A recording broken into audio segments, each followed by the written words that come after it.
وسلم کے حضور ناز میں اپنی محبتوں، عقیدتوں، ارادتوں اور چاہتوں کا خراج پیش کرنے کے بعد سامعین و حاضرین، السلام علیکم ورحمۃ اللہ وبرکاتہ۔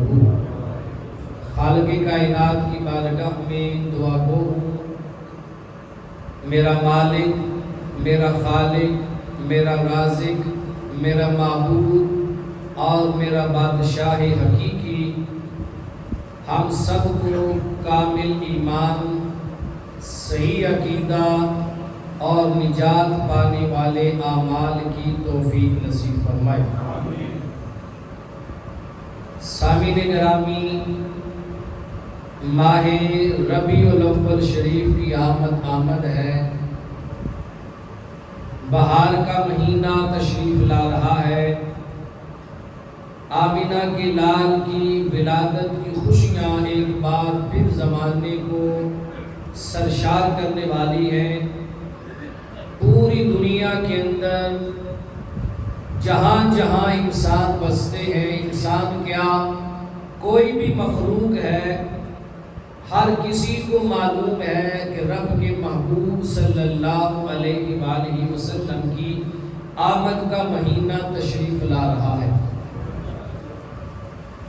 جن کو اللہ تعالیٰ نے فیروز بختی عطا فرمائی ہے اور جن کو اللہ نے نصیب اور مقدر عطا کیا ہے، وہ مقدر والے اپنے مقدر پہ ناز کریں گے، اور جنہیں اللہ تعالیٰ نے اس نعمت سے محروم کر دیا، وہ اس سال بھی ہر سال کی طرح نعمت عظمیٰ کے گیت گانے سے محروم رہ جائیں گے۔ خالق کائنات ہمیں اپنے محبوب علیہ السلام کے ساتھ صحیح معنوں میں عہد وفا نبھانے کی توفیق نصیب فرمائے۔ سامعین گرامی، وقت قلیل ہے، دو باتیں آپ کے سامنے عرض کرنی ہے۔ ایک بات پہلے عرض کروں گا، اگر وقت ملا تو پھر دوسری بات بھی کروں گا، وقت نہیں ملا تو دوسری بات انشاءاللہ پھر کسی موقع پہ کریں گے۔ ایک تو یہ ہے کہ حضور علیہ السلام کے زمانہ مقدسہ کے اندر جب حضور علیہ السلام کی ولادت باسعادت ہوئی تو حضور کا زمانہ شروع ہو گیا۔ وہ حضور کا زمانہ شروع ہو گیا آپ کی ولادت باسعادت سے۔ تو ہر سال کی طرح اس سال بھی پھر سوشل میڈیا پر بھی جو لوگ آقا دو جہاں صلی اللہ علیہ وآلہ وسلم کی بارگاہ سے خیرات لینے سے محروم ہیں، وہ سوشل میڈیا پر اب بھی حضور علیہ السلام کی آمد کے موقع پر بھولے بھالے مسلمانوں کے ایمان کو خراب کرتے ہیں۔ اللہ پاک نے ہدایت نصیب فرمائے۔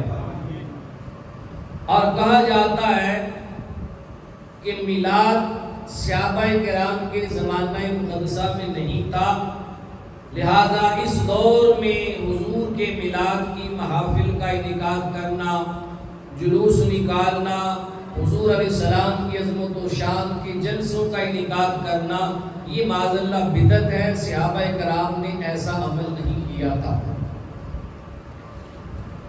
میں سمجھتا ہوں کہ جو بندہ ایسی بات کہے، پہلی بات تو وہ دین سے بے خبر ہے، وہ قرآن و سنت سے آشنا نہیں ہے، اسے قرآن و سنت کی خبر ہی نہیں ہے، اور دوسری بات اسے یہ بھی معلوم نہیں ہے کہ بدعت ہوتی کیا ہے، بدعت کا معنی کیا ہے، اور بدعت کہا کسے جاتا ہے۔ یاد رکھیں، بدعت کا لغوی اور لفظی معنی یہی ہے نئی چیز۔ ہر نئی چیز کے ایجاد کو بدعت کہتے ہیں۔ جدید دور ہے، ہر روز کوئی نہ کوئی چیز نئی سے نئی ایجاد ہوتی چلی جاتی ہے، تو ہر نئی چیز کا نام بدعت ہے۔ اور بدعت کی اصطلاحی تعریف جو ائمہ لغت نے کی ہے، وہ تعریف یہ ہے کہ ہر وہ چیز جو سرکار دو عالم صلی اللہ علیہ وآلہ وسلم کے زمانہ مقدسہ میں نہیں تھی اور اب ایجاد ہوئی ہے، اور اس چیز کی اصل دین اسلام میں موجود نہیں، اس کی اصل دین میں موجود نہیں ہے، وہ بدعت ہے۔ جس چیز کی اصل دین کے اندر موجود ہو وہ بدعت نہیں ہوتی۔ پھر بدعت کی بھی اقسام ہے، بدعت حسنہ ہے، اچھی بدعت جسے کرنا چاہیے، اور بدعت سیئہ بری بدعت جس سے بچنا چاہیے۔ اپنے ایمان سے مجھے بتائیں کہ حضور علیہ السلام کے زمانہ مقدسہ میں کیا قرآن کی تلاوت نہیں ہوتی تھی؟ بولے ذرا، ہوتی تھی کہ نہیں ہوتی تھی؟ ہوتی تھی، اور ہم سے زیادہ ہوتی تھی۔ انہوں نے قرآن کو نازل ہوتے دیکھا ہے، اور قرآن کے محافظ موجود تھے صحابہ، قرآن کے کاتب موجود تھے لکھنے والے صحابہ، وہ تو شب و روز قرآن پڑھتے تھے، اور ان جیسا قرآن نہ کوئی پڑھ سکتا ہے، نہ کوئی سن سکتا ہے ادب کے ساتھ، نہ کوئی سنا سکتا۔ حضور کے زمانے میں قرآن کی تلاوت ہوتی تھی، یہ بات کنفرم ہے۔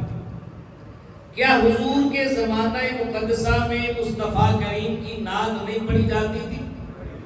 پڑھی جاتی تھی، اور جیسی نعت حضور کے زمانے میں حضرت حسان بن ثابت منبر مصطفیٰ پر بیٹھ کر پڑھا کرتے تھے اور لکھا کرتے تھے اور سنایا کرتے تھے، ایسی نعت نہ کوئی لکھ سکتا ہے، نہ پڑھ سکتا ہے، نہ سنا سکتا ہے، اور ایسے سامعین اور مجمع بھی کہیں سے نہیں لایا جا سکتا کہ جس نعت کا سنانے والا صحابی رسول ہو اور سننے والے امام الانبیاء، اور محفل نعت مسجد نبوی میں ہو اور پڑھی جائے تاجدار کائنات کے منبر پہ کھڑے ہو کر۔ تو حضور کے زمانے میں نعت بھی تھی۔ اب بتائیں کیا حضور علیہ السلام کے زمانہ مقدسہ میں حضور علیہ السلام کی سیرت، آپ کی صورت، آپ کی ولادت، آپ کی عظمت و شان کے تذکرے صحابہ نہیں کرتے تھے؟ کرتے تھے۔ وہی تذکرے آج ہم کر رہے ہیں جو صحابہ نے بیان کیے۔ صحابہ مصطفیٰ کے مکھڑے کو دیکھ دیکھ کے تعریف کرتے تھے، حضور کی زلفوں کو دیکھ کے تعریفیں کرتے تھے، آپ کے نالین کو دیکھ کر تعریف کرتے تھے۔ تو صحابہ کو دیکھ دیکھ کر حضور کے سراپا کو بیان کرتے تھے۔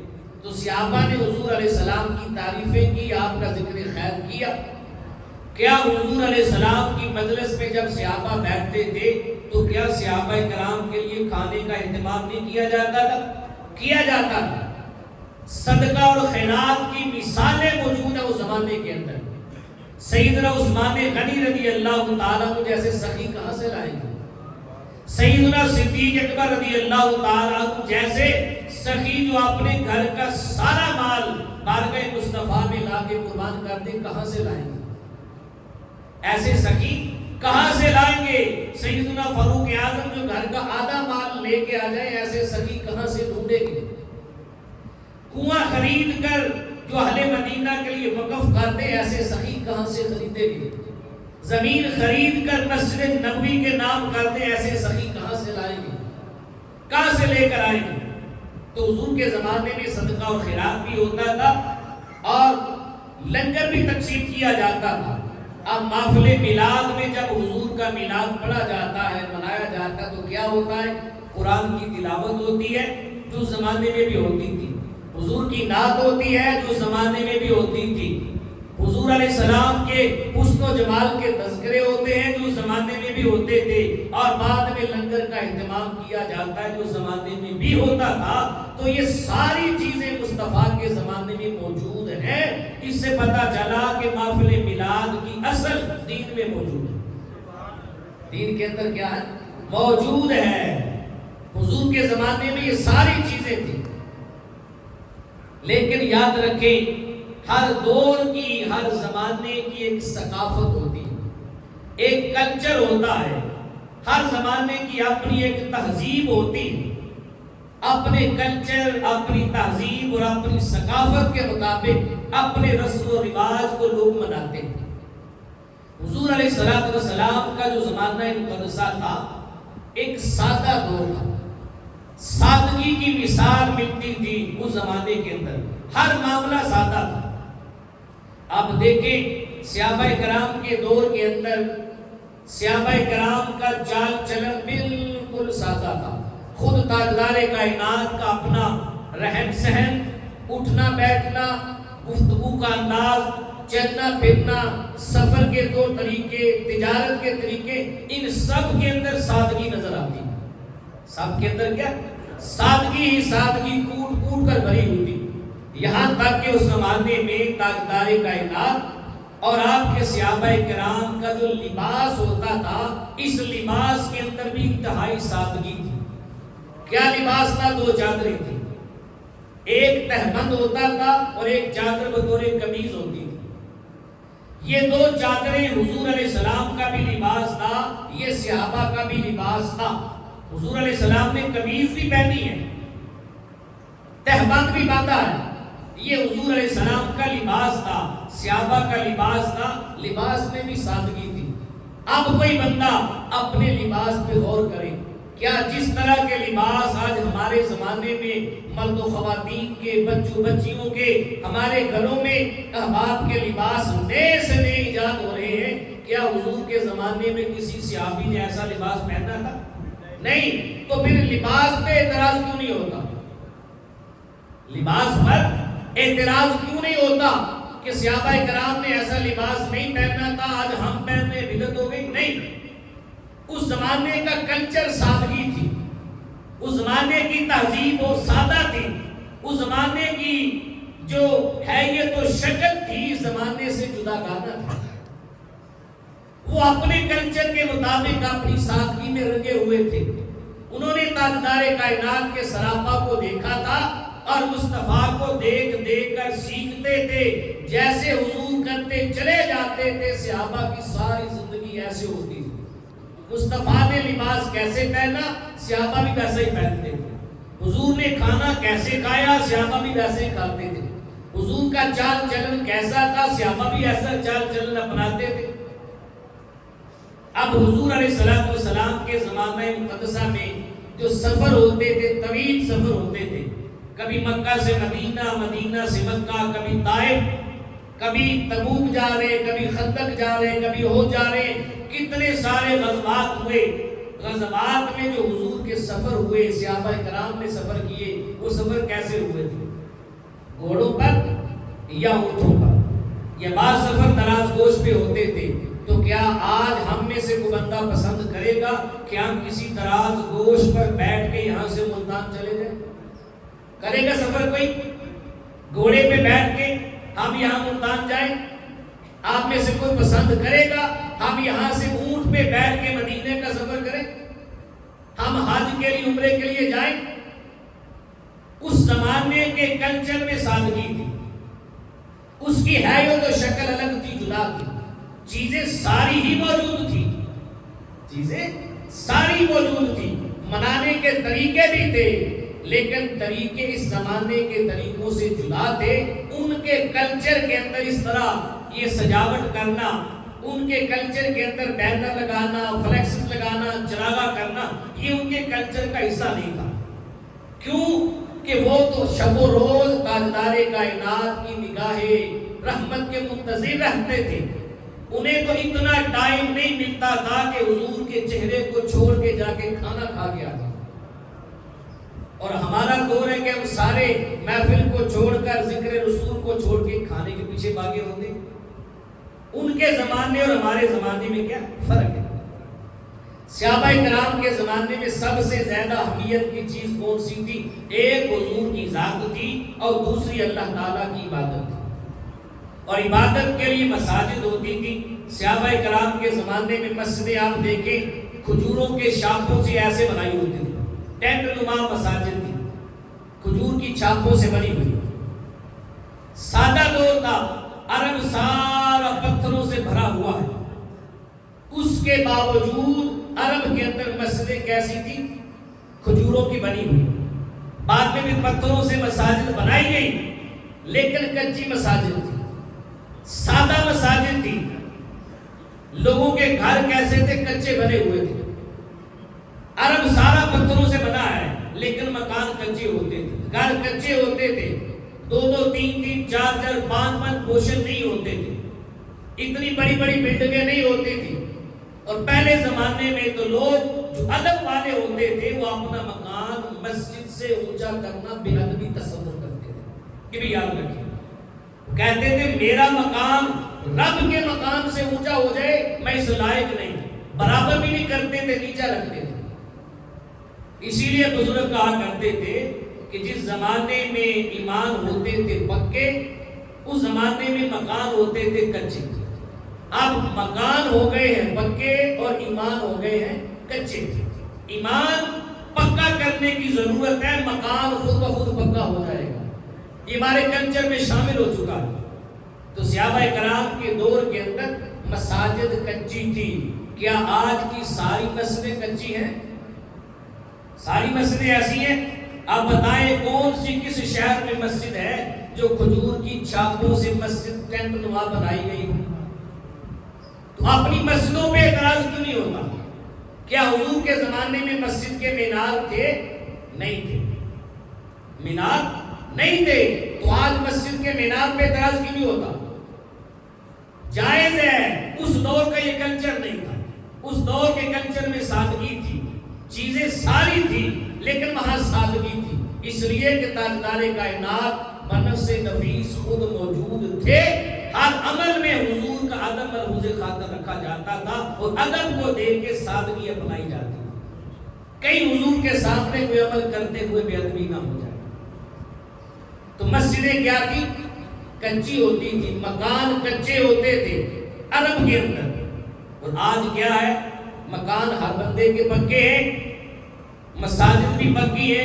حضور علیہ السلام کے زمانے مقدسہ میں مجھے بتائیں کیا یہ قالین ہوتے تھے جس پہ ہم نماز پڑھ رہے ہیں؟ صحابہ نے قالینوں پہ نمازیں پڑھی ہیں.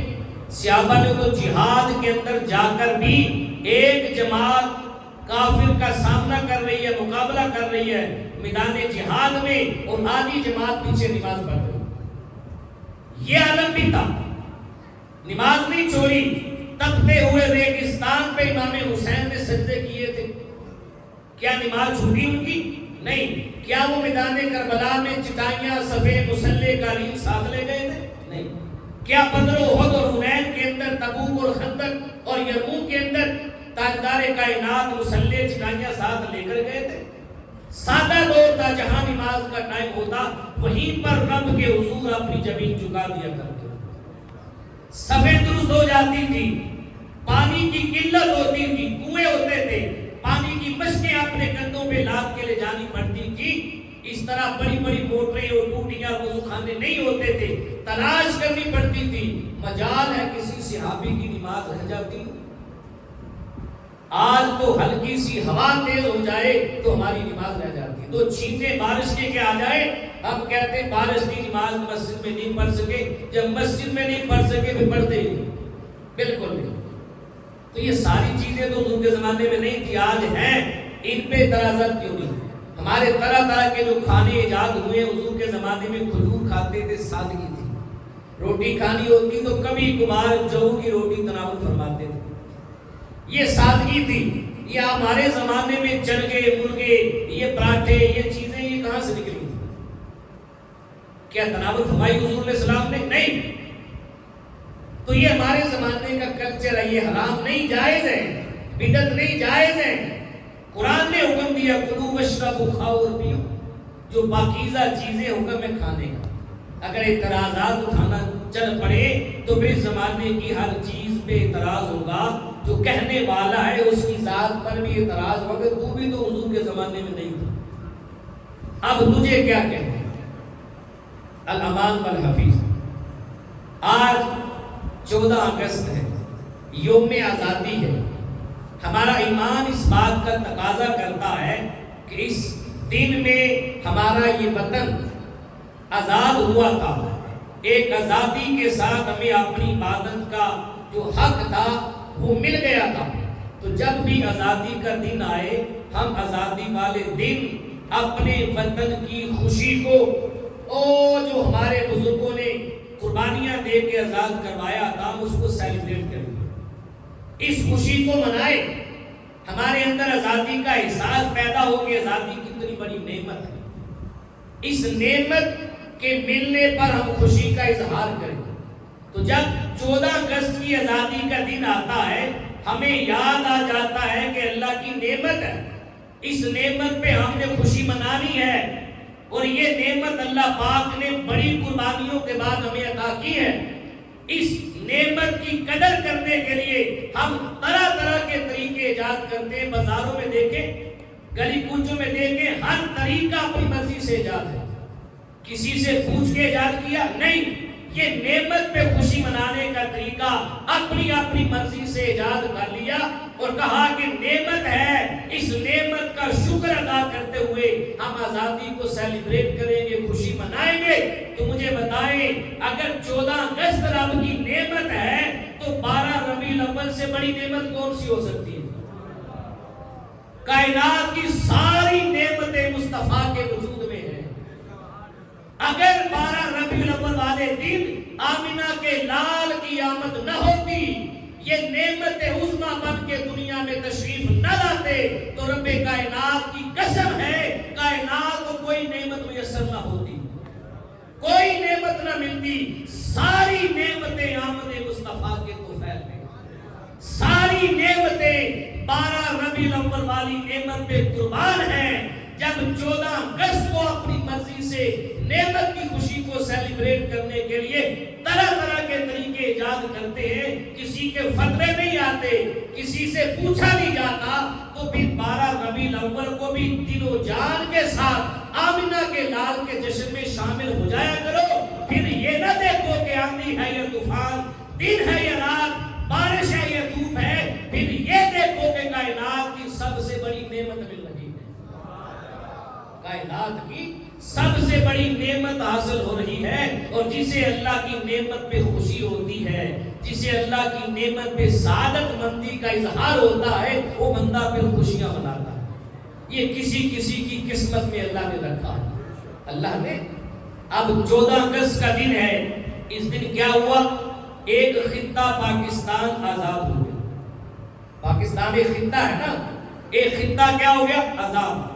ایک خطے کے آزاد ہونے پر ہم خوشی مناتے، کئی دنوں سے پہلے سے اہتمام شروع ہو جاتے۔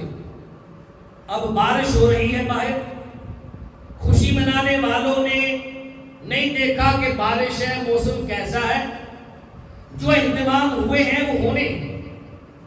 14 اگست کے دن ایک خطہ آزاد ہوا تو ہم خوشی مناتے ہیں۔ 12 ربیع الاول کے دن ایک خطہ آزاد نہیں ہوا، ساری کی ساری انسانیت آزاد ہو گئی، ساری کی ساری انسانیت آزاد ہوئی۔ 14 اگست کو ایک خطہ آزاد ہوا ہے کفر سے، اور 12 ربیع الاول کو کفر اور شرک کے اندھیروں سے ساری انسانیت کو آزادی ملی۔ تاجدار کائنات تشریف لائے تو انسان کو دنیا میں انسان ہونے کا شعور حاصل ہوا۔ پہلے انسانوں کے ساتھ حیوانوں جیسا سلوک ہوتا تھا، بچیوں کو درگور کر دیا جاتا تھا۔ تاجدار کائنات آئے تو معاشرے کو عزت ملی، بچیوں کے سروں پہ دوپٹے آئے، ہمارے گھروں میں عزت آئی۔ تاجدار کائنات آئے تو ہمیں جینے کا سلیقہ آ گیا، ہمیں کھانے پینے کا طریقہ آ گیا، ہمیں محسوس ہوا کہ ہم بھی انسان ہیں، ہماری بھی عزت ہے، ہم اشرف المخلوقات ہیں۔ تاجدار کائنات کے آنے سے پہلے لوگ ایک دوسرے کے ساتھ درندوں جیسا سلوک کرتے تھے، باپ بچیوں کو ذبح کرتا تھا، قبیلے قبیلوں کے دشمن تھے، بھائی بھائی کے دشمن، بہنیں بہنوں کے دشمن، ماں باپ کی عزت و آبرو کو بحال کیا جاتا تھا۔ لوگ زنجیروں میں جکڑے ہوئے تھے، بدلے کے پیاسے تھے، خون بہائے جاتے تھے، اور ذرا ذرا سی بات پہ قتل و غارت کر دی جاتی۔ تاجدار کائنات کی ولادت باسعادت ہوئی، آمینہ کے لال دنیا میں جلوہ گر ہوئے، تو اللہ پاک نے انسانیت کو ایک شعور عطا فرما دی، ایک نئی زندگی عطا فرما دی۔ تو تاجدار کائنات کی آمد جو ہے اس کائنات کی سب سے بڑی نعمت، کائنات کی سب سے بڑی نعمت ہے. اگر اس نعمت پہ خوشی نہیں منائی تو انسان نے کچھ بھی نہیں کیا. انسان نے کچھ بھی نہیں کیا.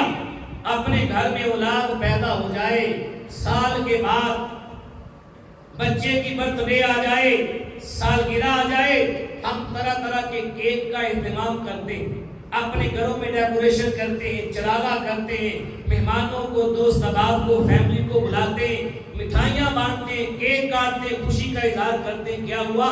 کہا بھی آج کے دن میرا بیٹا پیدا ہوا تھا, اسے 1 سال ہو گیا ولادت کو, اس کی ولادت کو 1 سال ہو گیا, آج اس کی سالگرہ, آج اس کی برتھ ڈے ہے, آج کے دن ہم خوشی منا رہے ہیں. تو اپنے بیٹے کی سالگرہ پر, برتھ ڈے پر تجھے اتنی خوشی ہے کہ چراغا بھی ہے, سارے معاملات ہیں, دوستوں کو بلانا بھی ہے. کیا آمنہ کے لال کی محبت تیرے دل کے کسی کونے میں ذرا بھر بھی نہیں؟ جب آمنہ کے لال کی ولادت کا دن آئے, جس کے صدقے رب کائنات نے زمین و آسمان بنائے, جس کے صدقے اللہ پاک نے یہ رنگ و بو بنایا ہے, یہ کائنات کا نظام سجایا ہے, جب اس نبی کی آمد کا دن آ جائے تجھے ذرا بھی خوشی نہیں ہوتی؟ جس دن آمنہ کے لال کی ولادت کا دن آ جائے, اس وقت تو دل بے قابو ہونا چاہیے. دل کیا ہونا چاہیے؟ دل بے قابو ہونا چاہیے. دل بھی خوشیاں منائے, انسان کی روح بھی خوشیاں منائے کہ ہمارے آقا کی جلوہ گری کا دن آ گیا. یہ انسانیت ہے, یہ مسلمانیت ہے, یہ حق غلامی ہے, یہ تاجدار کائنات کے ساتھ عہد وفا. نہ کہ حضور کی ولادت کے دن کو معاذ اللہ اعتراض بنا دیا جائے, صحابہ نے وہ نہیں کیا, صحابہ نے یہ نہیں کیا. نہیں, اگر صحابہ کی بات کریں تو جیسا میلاد صحابہ نے منایا ایسا کوئی مائی کا لال منا ہی نہیں سکتا. یہ محبت کی بات ہے. میلاد کیا ہے؟ یہ محبت سے منایا جاتا ہے. جیسی محبت صحابہ کرام نے حضور سے کی ہے, کائنات عالم کے اندر کوئی مائی کا لال نہیں کر سکتا. صحابہ کرام تو وہ صحابہ تھے جب حضور علیہ السلام اپنا لواب دہن زمین پر ڈالتے, صحابہ آگے ہاتھ کر دیتے. حضور کا لواب دہن اپنے ہاتھوں پہ لے کے چہروں پہ مل لیتے تھے, چہروں پہ. آج کوئی کہے مجھے اپنی بیوی سے محبت ہے, اپنی ماں سے محبت ہے, باپ سے محبت ہے, مرشد سے محبت ہے, اولاد سے محبت ہے, میں کہتا ہوں تمہاری محبت کا امتحان یہ ہے, لے اپنے بیٹے کا تھوک اپنے ہاتھ پہ چہرے پہ مل کے دکھا, تیری محبت کا پتہ چل جائے گا. پھر صحابہ کی محبت کو دے, تاجدار کائنات کے لواب کو زمین پر گرنے نہیں دیتے تھے. کہ یہ محبت ہے, یہ عمل مصطفیٰ کی محبت میں تو کر سکتا ہے؟ نہیں کر سکتا. اس سے پتہ چلا دنیا کی ساری محبتیں نیچے ہیں, مصطفیٰ کی محبت سب سے اونچی. آمنہ کے لال کی محبت سب سے اونچی ہے. پھر ان کی آمد پہ خوشی کا اظہار بھی سب سے اونچا ہونا چاہیے. سب سے اعلیٰ ہو اعلیٰ ہمارا نبی, سب سے بالا ہو اعلیٰ ہمارا نبی. کون دیتا ہے دیتے کو منہ چاہیے, دینے والا ہے سچا ہمارا نبی. اللہ پاک ہمیں عمل کی اور ہدایت کی توفیق نصیب فرمائے. آگے دیکھیں, حضور علیہ السلام کی ذات اقدس پر قرآن نازل ہوا. قرآن مجید 40 سال کی عمر بعد کی حضور علیہ السلام کی پہلی وحی غار حرا میں آئی, اقرا بسم ربک الذی خلق. یہاں سے قرآن کا آغاز ہو گیا. اگلے 23 سال کے عرصہ میں قرآن نازل ہوتا رہا. حضور جہاں جہاں تشریف لے گئے, جتنی ضرورت ہوتی تھی اس قدر قرآن کی آیتیں نازل ہوتی تھی. آقا مکہ میں تھے تو قرآن نازل ہوا. مکہ المکرمہ کے پتھروں پر صاف کرنے کے بعد قرآن کی آیت لکھ دی جاتی. کھجور کی چھاپوں کو صاف کرنے کے بعد قرآن کی آیت لکھ دی جاتی. پہلی وحی اقرا بسم ربک الذی خلق بھی کھجور کی چھاپ پہ لکھی ہوئی تھی. آج بھی مسجد نبوی شریف کے اندر تبرکات میں وہ ویسے ہی پڑی ہوئی. پہلی وحی جہاں جہاں تاجدار کائنات جاتے, کسی غزوے میں جاتے, صلح کروانے جاتے, تجارت کے لیے جاتے, کہیں بھی جاتے, جہاں جہاں قرآن نازل ہوتا, جو صحابہ ساتھ ہوتے وہ یاد کر لیتے, جو نہیں ہوتے وہاں پر لکھ دی جاتی. تو قرآن حضور کے زمانے میں پتھروں پر تھا, کھجور کی چھاپوں پر تھا, تختیوں پر تھا. بعض صحابہ کے سینوں دلوں میں تھا، ایک جگہ پر کتابی صورت میں سارا قرآن جمع نہیں تھا۔ حضور علیہ السلام کا وصال پر انوار ہو گیا، قرآن جمع نہیں ہوا، کتابی صورت میں نہیں آیا۔ سیدنا صدیق اکبر رضی اللہ تعالیٰ عنہ کا زمانہ مقدس آیا، جنگ یمامہ ہوئی مسیلمہ کذاب کے خلاف، اس جنگ میں 1000 کے قریب صحابہ کرام شہید ہوئے۔ 700 صحابہ وہ شہید ہوئے جو قرآن کے حافظ تھے، جن کے سینوں میں قرآن کی آیتیں تھیں۔ سیدنا فاروق اعظم امیر المومنین کے پاس گئے، امیر المومنین سیدنا صدیق اکبر، اگر صحابہ یوں ہی شہید ہوتے رہے، جنگ جاری رہی تو بہت سارے صحابہ شہید ہو جائیں گے جن کے سینوں میں قرآن ہے، قرآن ہم سے جدا ہو جائے گا، لہذا جتنی جلدی ہو سکے قرآن کو ایک کتابی صورت میں جمع کر دیں۔ سیدنا صدیق اکبر رضی اللہ تعالیٰ عنہ نے پہلے کہا کہ نہیں، جو کام حضور نے نہیں کیا وہ میں کیسے کر سکتا ہوں، جو کام حضور نے نہیں کیا اور نہ کرنے کا حکم دیا وہ میں کیسے کر سکتا ہوں۔ سیدنا فاروق اعظم اگلے دن پھر گئے، سیدنا صدیق اکبر نے پھر یہی کہا، جو کام حضور نے نہیں کیا میں کیسے کر سکتا ہوں۔ تو سیدنا فاروق اعظم نے فرمایا واللہ ہوا خیر، کا یہ کام کرنے میں اللہ کی قسم خیر ہے، اس میں بہتری ہے، اس میں بھلائی ہے، یہ کام کر گزرے۔ سیدنا صدیق اکبر رضی اللہ تعالیٰ رات کو بستر پہ آرام فرما ہوئے، تاجدار کائنات خواب میں جلوہ گر ہوئے، میرے مصطفیٰ نے صدیق اکبر کا سینہ کشادہ کر دیا، سینہ کشادہ ہو گیا۔ صبح اٹھے، سیدنا فاروق اعظم کو بلایا، کہا ہاں جو کام تو نے کہا تھا اس میں خیر ہے، رب کائنات نے اس کام کے لیے میرے سینے کو کھول دیا۔ اب بلایا کاتب وحی صحابہ کرام کو بلایا اور قرآن کی آیتیں منگوائی گئی، جن جن کے پاس قرآن کی آیتیں تھی وہ 2 گواہیاں لے کر آتا تھا کہ یہ قرآن کی آیت میرے پاس ہے۔ 2 گواہیوں کے ساتھ جو ترتیب حضور کے زمانے میں پڑھنے کی تھی اس ترتیب کے ساتھ قرآن جمع کرتے رہے اور ایک کتابی صورت میں قرآن جمع ہو گیا۔ قرآن کیا ہو گیا؟ جمع ہو گیا۔ سیدنا فاروق اعظم کا زمانہ آیا، قرآن ایک ہی تھا، ایک کتابی صورت میں تھا۔ آپ کا 12 سالہ دور گزرا، قرآن ایک رہا، کتابی صورت میں آپ کی بیٹی سیدہ حفصہ کے پاس آ گیا۔ سیدہ حفصہ نے بعد میں سیدنا عثمان غنی کا دور آیا ان کو پہنچایا۔ سیدنا عثمان غنی نے پھر اپنے دور کے اندر سارے قرآن کو ایک قرات حفص میں جمع کرنے کے بعد پھر قرآن کے نسخے چھپوائے، عرب کی مساجد میں، عجم کی مساجد میں قرآن کو پھیلا دیا۔ ایسے چلتے چلتے قرآن کتابی صورت میں ہمارے پاس آ گیا۔ اب مجھے بتاؤ، جو یہ کہتے ہیں کہ حضور کے زمانے میں یہ نہیں تھا وہ نہیں تھا، تو کیا قرآن حضور کے زمانے میں کتابی صورت میں تھا؟ یہ جو قرآن آج لے کے سینے سے لگاتے ہو، پڑھتے ہو، بچوں کو پڑھاتے ہو، کیا یہ قرآن اس کتاب کی صورت میں حضور کے زمانے میں تھا؟ نہیں تھا۔ یہ قرآن بعد میں جمع ہوا، یہ خیر ہے، بھلائی ہے۔ کیا ہے؟ بھلائی ہے۔ تو پتہ چلا ہر وہ کام جو حضور کے زمانے میں نہیں تھا، اگر بعد میں بھلائی ہے، اس کی اصل دین میں ہے تو اس میں خیر ہی خیر ہے، اس میں کیا ہے؟ خیر ہی خیر ہے، کر گزرنا چاہیے وہ کام۔ براگے آئے، نماز تراویح ہم با جماعت ادا کرتے ہیں رمضان کے اندر، مساجد میں رونق بڑھ جاتی ہے۔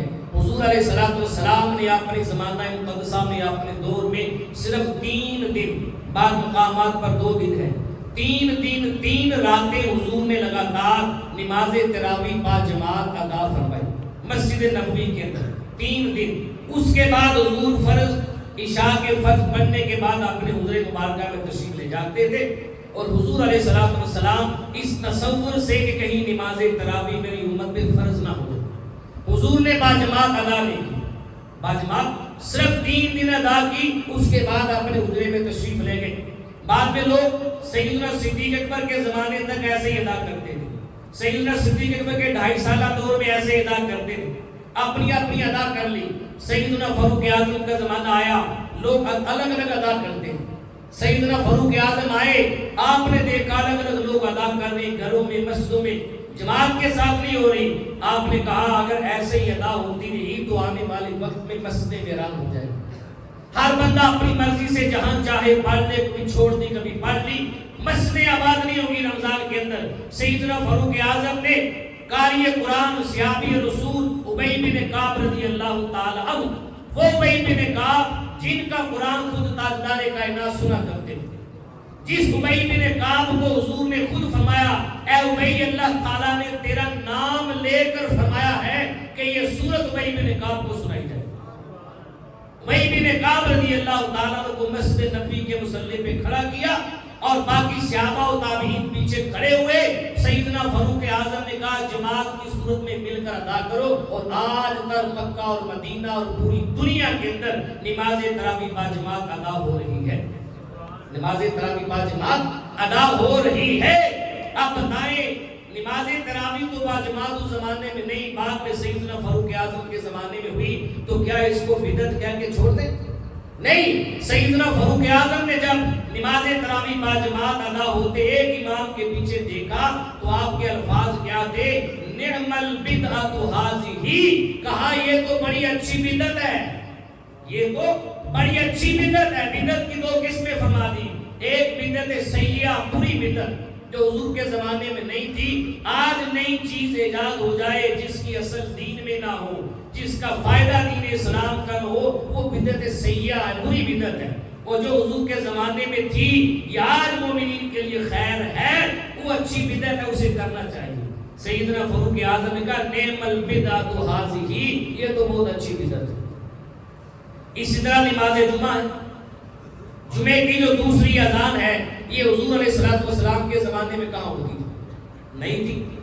حضور علیہ السلام کے زمانے میں جمعہ المبارک کی ایک اذان ہوتی تھی، سیدنا صدیق اکبر کا زمانہ آیا ایک ہی اذان تھی، سیدنا فاروق اعظم کا زمانہ آیا ایک ہی اذان تھی جمعے کی، سیدنا عثمان غنی کا دور آیا، جمعے کا اجتماع بڑا ہو گیا، مسجدیں چھوٹی پڑ گئی، لوگ زیادہ ہو گئے، آپ نے پھر جمعے کی دوسری اذان کو بھی ایجاد کیا۔ تو جمعہ مبارک کی آج جو دوسری اذان پڑھتے ہیں، اس پہ اعتراض کیوں نہیں کرتے کہ حضور کے زمانے میں نہیں تھی، یہ بدعت ہوگی؟ معاذ اللہ، بدعت ہے لیکن بدعت حسنہ ہے، اچھی بدعت ہے، کرنی چاہیے۔ اذان ثانی جمعے کی حضور کے زمانے میں نہیں تھی، آج ہے، تو جیسے اسے پڑھا جاتا ہے ویسے مصطفیٰ کے میلاد پر خوشی منانے کے طور طریقے جائز حدود میں رہ کر منائے جائیں، تو ان پر بھی یہ اعتراض نہیں کرنا چاہیے کہ حضور کے زمانے میں ایسا نہیں تھا۔ آئے قرآن مجید کا ترجمہ اور تفسیر، قرآن مجید کا ترجمہ اور تفسیر حضور کے زمانے میں تھا؟ ترجمہ نہیں تھا قرآن کا۔ کسی صحابی نے قرآن کا ترجمہ کسی اور زبان میں کیا ہو مجھے بتا دے کوئی، کسی تابعی نے کیا ہو بتا دے کوئی، تبع تابعی نے کیا ہو بتا دے کوئی۔ سب سے پہلے ہندوستان کی سرزمین پر قطب الدین احمد شاہ ولی اللہ محدث دہلوی رحمۃ اللہ تعالی علیہ نے قرآن مجید کا ترجمہ اور تفسیر فارسی زبان میں کی تھی۔ سب سے پہلے فارسی زبان میں ترجمہ اور تفسیر کیا تو لوگوں نے کفر کے فتوے دیے، کہا اس نے قرآن کو عربی سے فارسی میں منتقل کر دیا، کفر کے فتوے لگے۔ لیکن پھر زمانہ بدلتا گیا، آہستہ آہستہ لوگوں کو محسوس ہو گیا، پتہ چل گیا کہ ترجمہ و تفسیر ہماری ضرورت ہے، ہماری ضرورت ہے۔ تو جب حضور کے زمانے میں یہ نہیں تھا، آج ہے، تو یہ بدعت حسنہ ہے، اچھی بدعت ہے، اچھا عمل ہے، لوگوں تک قرآن پہنچ جائے، گھر گھر میں قرآن پھیل جائے، قرآن کی سمجھ آ جائے۔ وگرنہ بہت ساری چیزیں، بہت ساری اشیاء ایسی ہیں جو حضور کے زمانے میں نہیں تھی، آج کے زمانے میں ہے۔ یہ جدید دور ہے، اور جدید دور کے تقاضے کیا ہے؟ ہر دور میں چیزیں نئی سے نئی ہوتی چلی جائیں، تقاضے الگ ہیں، دور جدید سے جدید ہوتے رہے۔ 14 اگست 1947 کو پاکستان آزاد ہوا۔ جب پاکستان آزاد ہوا، اپنے ایمان سے مجھے بتائیں، آزادی والے دن جو ہمارے بزرگ تھے انہوں نے خوشی تو منائی تھی، لیکن اپنی نگاہوں کے سامنے جو سمندر بہتے ہوئے خونوں کے دیکھے تھے، جو لاشیں اٹھائے گئے تھے، کئی کنویں کئی نہریں لاشوں سے بھری ہوئی تھی، کیا وہ ایسے سیلیبریٹ کر رہے تھے 14 اگست کو؟ آزادی کی خوشی الگ تھی، لیکن لاشیں اٹھائے تھے، خون دیکھے تھے، دل کانپ رہے تھے، لرزہ بردام تھے۔ دل میں آزادی کی خوشی تھی کہ الگ ریاست میں جا کر آزادی کے طور پر اللہ کی عبادت کریں گے، آزادی فقط اس لیے ہوئی تھی کہ مسلمانوں کو اللہ کی بندگی کے لیے اپنے فریضے سر انجام دینے کی آزادی نہیں ہوتی تھی. مسجدیں گرا دی جاتی تھی, اذان بھی پڑھنے دی جاتی تھی, جسے چاہا قتل کر دیا, علل اعلان اللہ اکبر کا نام نہیں لیا جاتا تھا, حضور کی نعت بھی پڑھی جاتی تھی. الگ ملک کا تقاضا ہوا, وطن الگ بن گیا, آزادی ملی کہ اپنی عبادت الگ سے ادا کرو. ہم نے الگ ملک لے کے صرف آزادی کو پکڑ لیا, عبادت کو چھوڑ دیا. عبادت کو آج گلی کوچوں میں جو ہمارے بچے آزادی منا رہے ہیں, بتائیں آزادی اس چیز کا نام ہے؟ اس چیز کا نام ہے؟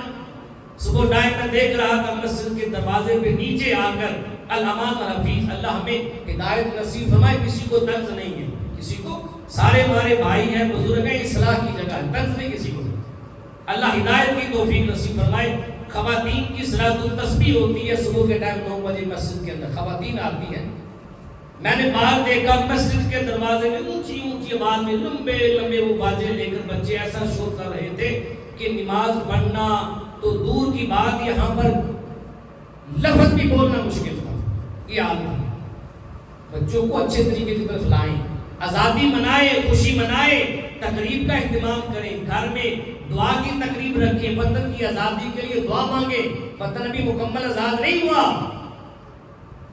آزادی کے لیے آپ دعائیں مانگیں, دشمنوں کی میلی نظر سے بچانے کے لیے وطن کے لیے دعا مانگیں. جو ہمارے محافظ, ہماری افواج کے جوان سرحدوں پہ کھڑے اپنی جانوں کے نذرانے دے رہے ہیں, ان کے لیے دعائیں کس نے مانگی؟ ہم صرف لنگر کی لائن میں لگے ہوئے. اس کی خوشی کا منانے کا بھی طریقہ ہے, اور اس طرح میلاد النبی کی خوشی بھی جائز حد کے اندر رہ کر میلاد النبی کے جلوس کے طور پہ منائے, محافل کے طور پہ منائے, اپنے گھر کے اندر درود و سلام کا اہتمام کرے. جن طریقوں سے بھی حضور کی ولادت کی خوشی منائے, جائز حد کے اندر رہ کر, یہ سارے طریقے ہی جائز ہیں. حضور کی ولادت باسعادت اس کائنات کی سب سے بڑی نعمت ہے. جو بندہ اس نعمت سے محروم رہ گیا وہ کائنات کی ہر نعمت سے محروم رہ گیا. اللہ پاک ہمیں اپنے محبوب کی ولادت کی خوشیاں دل و جان سے منانے کی توفیق نصیب فرمائے. آخر میں اعلان سماعت فرمائے انشاءاللہ.